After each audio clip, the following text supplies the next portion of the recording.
Yang mau makan siang siapa? Oke. Anak sekolah, dia udah lepas. Sebelumnya saya minta maaf Bapak Ganjar. Mungkin Bapak bisa bicara seperti ini karena Bapak melihat sebagian kecil di perkotaan besar yang orang tuanya sanggup untuk memberikan uang jajan yang besar kepada anak-anak mereka. Sehingga jangankan untuk jajan, untuk membeli makan siang pun mereka mampu.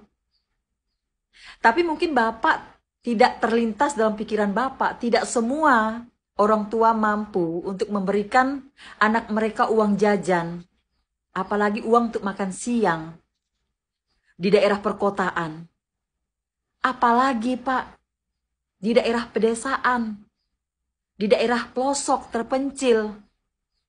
Di sana banyak Pak, anak-anak yang ketika istirahat hanya diam, menunggu lonceng berbunyi, masuk, kemudian melanjutkan pelajaran dengan perut kosong. Karena orang tua mereka tidak membekali mereka makanan dari rumah, uang jajan. Karena kondisi orang tua yang tidak mampu, Pak. Saya bisa berbicara seperti ini, Pak, karena saya sudah mengalami dulu ketika saya masih kecil. Waktu itu, saya hanya bisa melihat teman-teman saya yang jajan, Pak. Sampai ada teman saya yang berbagi uang jajan dengan saya, sehingga saya bisa jajan. Dan itu sampai sekarang membekas, Pak, di hati saya. Dan ketika saya pulang ke kampung pun, saya masih melihat hal-hal itu, Pak. Anak-anak ada yang tidak bisa jajan, bahkan tidak bisa mengisi perutnya ketika istirahat. Sehingga melanjutkan pelajaran sampai mereka pulang dalam keadaan perut kosong, Pak. Jadi program Bapak Prabowo sangat tepat, Pak, untuk membantu anak-anak memberi makan siang gratis untuk menambah gizi mereka. Sehingga mereka bisa belajar dengan baik. Karena perut mereka sudah terisi, tidak lapar, Pak.